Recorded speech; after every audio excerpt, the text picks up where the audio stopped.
Hi, it's CraftyMama here, and come along with me as I attempt to color in with my many colored pencils. Haven't done this in a while. One of the Gorjuss Girl stamps, the Santoro mini stamp called the Hatter. And here I'm showing you my stamped image. I just used regular black ink to stamp this out. And here's my actual stamp, of course. I'm going to try to get it as close to that as I can.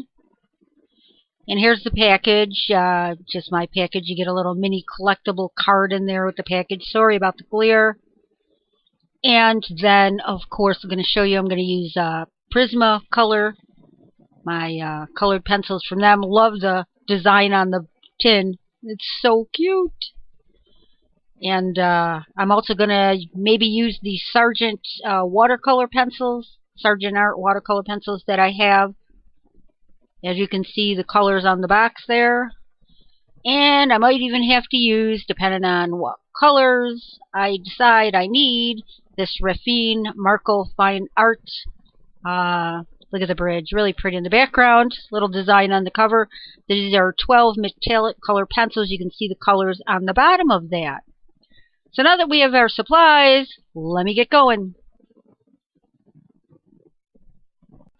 Now I'm just showing you here. I'm getting ready to go here, and you will see it the right side up. I'm going to use the Raffine Metallic pencil in blue. They don't actually have any colors, names on the pencils on this particular set. It was a cheapie set from China. But I am going to fast forward, as you can see right in this frame here. I'm not going to make you sit through the whole thing as I start to color the blue. Try to get the shade of the blue. It's kind of light, but I'm going to keep going because you just got to do what you got to do here. And adding in the red colored pencil on the flowers here. And now bear in mind, I have not done colored pencils in a long time, even though I have a ton of them.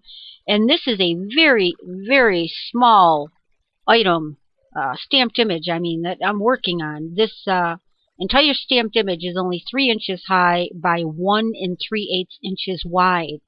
So some of these little things, like on the stocking, are like only 2/8 of an inch wide, and it's very hard. The pencil is almost, the tip of the pencil is almost bigger than the area I'm trying to shade here. But I'm going to keep going. So here's what we got so far. I'm going to do the red on the hat band now because I didn't do that yet. And I think the red's a little too bright. I'm going to try to darken it up a little, go over it again, try to layer it. That's one thing with layering. Now I am just using regular cardstock. There are different papers you can use that take the colored pencils better. Depending on, depending on the colored pencils you're using too. Some of them have lots of wax. I'm sure the cheapie set from China that I'm using some of has a lot of wax in it, and layering's probably not going to get the best effect with them. The Prismacolor is supposed to be a better, it's a well-known set. So again, trying to work with the colors to achieve the replica of the stamp itself as close as I can get. I know it's not going to be a perfect match, but I'm trying to just do this one that way. And as you can see, I'm doing the hair here, and just going through that. Initially, just layering light. I have a problem where sometimes, not a problem, but sometimes I want to go across with the colored pencil, like up at the top of the hair, like you see me just do. That's not a good idea. You should always try to shade up and down, because what happens is you end up with a line going across. Now I'm going to attempt to do the face, and the face is probably for me the hardest part, because you got to get the right coloring and layers, try to match it up so it looks flesh toned, yet she's also got to have the rosy cheeks. I got to get to that. And so I'm going slow and easy on this one, just kind of adding the first layer, seeing how that looks. I'm sure it'll be too light, and I'll need to add more. But again, as you go, you see what you get, and you see where you may need to add more or whatnot. So now I'm doing, there's a little purple on the purse she's holding, and I can tell again the purple is a little lighter than I want it to be.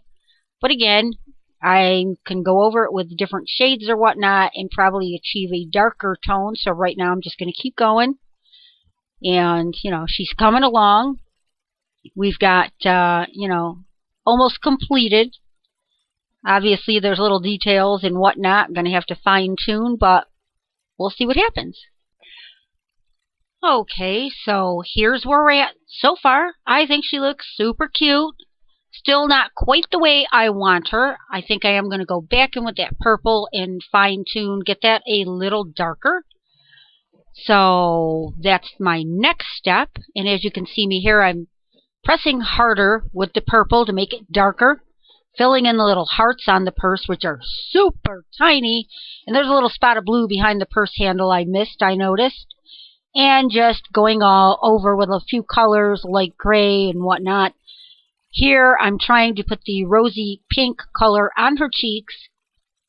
And going lightly, once again, because I already have the peach on there, and because some of these pencils have more wax than others, sometimes if you layer it too much, it can resist it and not really go in, especially since I'm only using regular cardstock. So I did go back and tweak with all the colored pencils and the white one and the Sharpie you see. And here's how she came out. Even a little bit more better, but still more to do. Here's a better close-up of how she looks. Super cute. I really like her. But I think I can tweak her up some more to make her look even better than this. But let's do a side-by-side comparison between the actual stamp and what I created. Now again, I like mine. The dress is lighter than I'd like it to be. The hair is lighter, and the purple is not as dark as I think it should be. So, out come the colored pencils again, and here we go! So here's what I did. I went in and refined her facial features a little more. I added a little more peach, a little more blush tone. I put some more white in the middle. And then I added some black to her hair to make that appear darker. I went over the blue with a dark gray, which made the blue pop out more and made that darker. Then I used black over the purple purse handle, and that came out darker, as well as the hearts on the purse. I also added another coat of the gray pencil over the purse itself. And I really like how it came out now. It came out much closer to the what I was trying to achieve on this. And I do have a project that I'm going to use this for. I will probably have a video coming up soon of that. And I hope you enjoyed this video. I thank you for watching. Crafty Mama, as always, have a wonderful day.